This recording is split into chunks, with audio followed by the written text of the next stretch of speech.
Do you need to buy and sell at the same time and you're feeling confused by the juggling act that comes along with it? Well, you're definitely not alone. My name is Katie Crawford and I'm a realtor that specializes in the Spruce Grove, Stony Plain, and Parkland County areas. And in this video, I'm going to give you 3 game plan options for buying and selling simultaneously. I find that my clients have to do some mental gymnastics to figure out what their best plan of attack is when they have a home to sell and buy at the same time. Buying a home when you're still living in your current one can create a domino effect, and when one of the dominoes tips over, everything can fall apart. So I'm here to walk you through the process and make sure all of the pieces fall into place for you. Option 1, sale of buyer's home condition. Most real estate transactions include conditions, also known as subjects or contingencies. In this case, you would put in an offer on a home, but you would only be obligated to buy it if someone else buys your current property. So what that means is if your buyer falls through, then you reserve the right to back out of your purchase contract as well. The drawback to this is that it doesn't really work in a competitive market.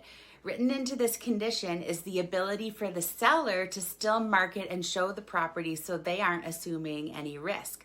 So if you're pending with a sale of buyer's home condition, there's a chance that someone else could come along and buy the property out from under you. We're currently in more of a balance to buyer's market here in August 2022. So I'm now seeing this condition being used again successfully. Option number 2. Owning both homes temporarily. If you can afford to carry 2 mortgages, then this could work for you. In this scenario, you would get a mortgage on the new home and wait to move out of your current home until you're ready. And I've been seeing a lot of vacant properties lately where the sellers have chosen this exact option. This process is helpful when your new home needs major renovations and you want to stay put while they're being completed. This isn't necessarily right for everyone though. You'd need to be approved for a second mortgage, which is entirely up to your lender. You'd have to pay both mortgages simultaneously, so you can't apply the funds from the sale of the first home to purchase the second, which means you'd need to come up with the down payment out of pocket. Option 3, sell first, then buy. Another option is to sell your home first and have a backup plan in case you don't find one in time, whether that means renting a place temporarily or staying with a family member. The drawback here is obvious. You're moving twice. The benefit is that you have more control over getting the home that you actually want and not being bumped out of it by another buyer overriding your sale of buyer's home condition, like I mentioned earlier.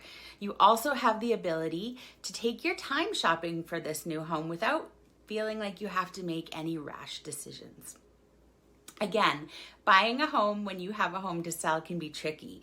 And I've seen transactions where multiple families are buying and selling contingently with a sale of buyer's home condition. So that string of dominoes is long. At the end of the day, orchestrating a transaction like this is an art form, and you need a great real estate agent who can guide you through the process. If you have any questions about anything I've covered today, or you're thinking about making a move, feel free to message me here or fire me a text. I'm always happy to help. Thank you so much for joining me today. I'll see you next time.